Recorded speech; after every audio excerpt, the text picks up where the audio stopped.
Hey everyone, today we're doing a follow-up video but for the killer side and considering which killers could possibly join the survivor side in theory, or if their circumstances had been slightly different. Let's do the same thing as before and rule out any of the killers who are quite clearly far too gone and would never want to be anything else but a killer. Right off, Myers is one we can rule out, being described as the human embodiment of evil itself. Myers just is not gonna ever in any circumstance be a survivor. Nemesis is effectively a bioweapon built for the purpose of killing stuff. Yep, not really even in question. Totally couldn't be a survivor. Doctor is someone who enjoys torturing people and does so in the most gruesome and grotesque ways possible. He does all he can to get the answer he needs, and quite simply, he is evil in his own way also. So no, he'd clearly rather be in the position of the killer, and if he were a survivor, he would find a way to be otherwise. Huntress with her childlike mind is likely acting off of defense for her territory. However, this still means even if she hadn't been raised in the way she was, that she would act in a territorial manner due to her confusion of the world around her. It's kinda sad for the killers like this who don't really understand what they're doing. They just aim to survive, but I don't think Huntress could ever be a survivor. For this same reason, I am also ruling out Bubba, who is confused in a similar way to Huntress. He acts out of wanting to protect his family. It doesn't excuse it, but it does mean that if he's down with killing for protection, then he's not going to be great in the survivor role really. For Freddy, who's the 2010 A Nightmare on Elm Street version of him, he is just an awful person with very little to redeem. A lot like Doctor, he's just purely evil basically. Clown can be chucked in here with him too. They have very similar pasts. Yep, they're just awful people. No redemption there and no desire to be redeemed on their part. Legion is a group of killers and I don't really think they can all be judged the same. I think both Frank and Julie are the two irredeemable members who seem to desire to be killers. In the lore, they get together to begin with because of their similar interests in other serial killers, who they research and collect cards of.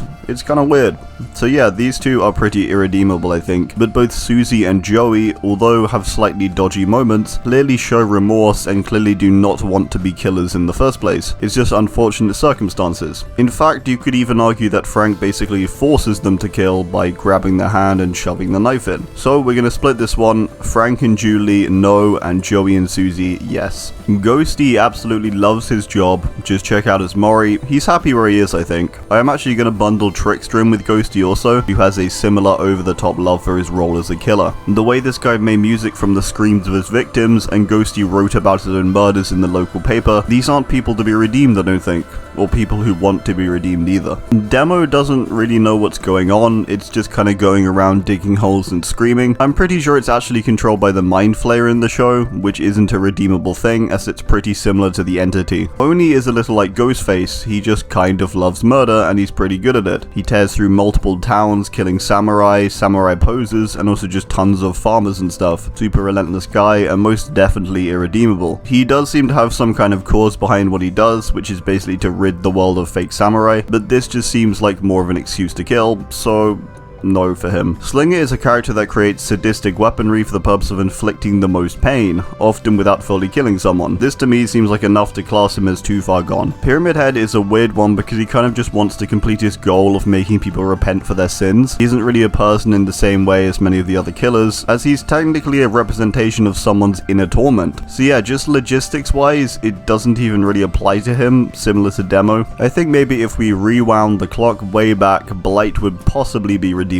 but I think generally he would end up in the same place 9 times out of 10, and at the end of the day, this guy just wants more orange plant. Okay, so this leaves us with Trapper, Wraith, Hillbilly, Nurse, Hag, Pig, Plague, Spirit, Twins, Joey, and Susie, as those who could possibly be redeemed and possibly become survivors. So, let's get into more eliminations. Twins are a character that honestly could have just as easily been survivors. They're only really killers because everyone is horrible to them, and they are basically forced to kill in order to stop others from killing them. Basically, because of the twins and the fact that they're conjoined, their mother is burned, and they are hunted their entire lives. Victor even dies within the lore and is only resurrected by the entity. For this reason, I don't think they could be survivors. Don't get me wrong, they are survivors, but they aren't survivors. They did it out of circumstance, in the same way they kill out of circumstance as the entity saved them effectively, and resurrected Victor. What's so tragic about these two is that they were always kind of destined to be killers, even if they never wanted to be. Okay, let's move on to good old Evan. Trapper is a character who we can't even be too sure that he's even become a killer on his own will. In his lore, especially his tome lore, it's heavily inferred that he was greatly corrupted by the entity prior to getting taken, and even upon being taken had a great degree of resistance against the entity. The hooks that puncture his skin also suggest that possibly he was originally taken as a survivor, and those hooks remain there on his body as a reminder of his time as one. Evan further makes friends with his father's abused workers, he's a talented artist, and generally the evil within doesn't seem there until it's forced into him. Evan is redeemable, I think, and could have just as easily been a survivor. Much of Wraith's life is very tragic. Caught in the midst of the Nigerian civil war, he ends up losing both his parents, grandmother, and also his somewhat adoptive mother, Fenanya. Similar to Trapper, death and corruption seem to seek Wraith out. Wraith actually goes to America and to Autohaven Records in the first place to escape death after he is haunted by the events in Nigeria. Despite this, his boss ends up being a bad guy who has been secretly getting him to crush people in cars. Only then is it when he lashes out and kills his boss. Wraith was dealt a bad hand, and I think if things were different, he would be a survivor. Throughout his lore, he actively tries to avoid stuff like this. Billy has a rough upbringing with horrid parents who treat him incredibly poorly. Through all this, Billy appears to be a nice person under the rising hatred that his parents cause. Despite this though, there is an element to Billy that enjoys the killing he's made to do, and the killing he later does on his own volition. It's stated in his lore that he enjoys the feels of a man's brain matter in his hands. He laughs on multiple occasions when killing police deputies, and yeah, I think although he was mistreated and misled, I still think that his tragedy almost is that the damage is done and there's no going back for him. Maybe if he wasn't locked away all those years, he could have ended up the same still. Who knows? It's tragic, but I don't think Billy could be a survivor. A nurse on first appearance is someone who's just been dealt a tough hand and eventually breaks under the pressure. However, in light of her tome lore, it turns out she's actually kinda evil and likes putting her patients down basically, as she thinks they are lesser than her because of their illnesses. Yep, I actually don't think Nurse is very redeemable. Removing her tome lore, then maybe, but otherwise, I don't think so. Lisa is a character that, although I don't think intended to become what she did in a way kinda deserve it. In her tome lore, we find out that she messes with hexes and magic prior to being taken. She cheats on a test, tells her friend, and eventually this results in her friend getting killed as a result of the magic, presumably. Basically, she messes with magic despite her grandmother telling her not to, and she becomes what her grandmother also said she would become if she were to mess with it. She doesn't deserve what happens in the sense of her innocence, but the fact that she does mess with magic she doesn't understand, despite being advised otherwise multiple times, means she has that urge to cheat or get ahead, which is something I don't think any of the survivors share, so I'm actually going to say no for her. Amanda is someone who is misled and sees salvation and guidance in John Kramer after he very near kills her in one of his trials. This leads to her joining him as his apprentice and helping him to carry out more trials. I think just for the fact that she is willing to do this and has this mindset is enough to say that she couldn't be a survivor. I don't think she's a completely bad person, but she's not survivor material. Plague is a character that has such a deep devotion for her gods that she sacrifices others and eventually herself to them for the purpose of saving her people, or so she thinks. As her god is actually the entity, she just doesn't realize it. I actually think that the Plague is a character that could not be a survivor, despite her being one of the less murdery killers. She has such a devotion to,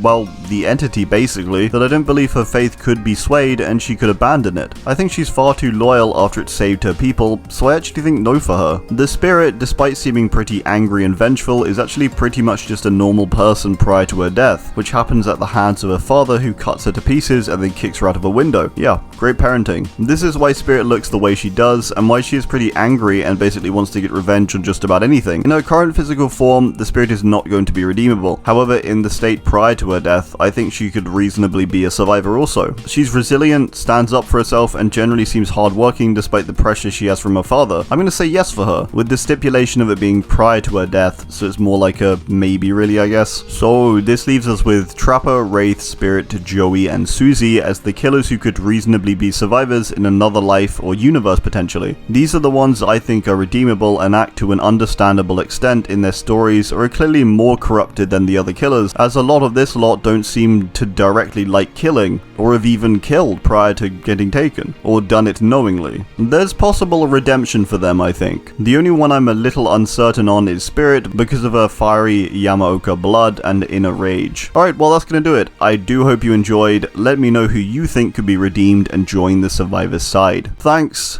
and goodbye.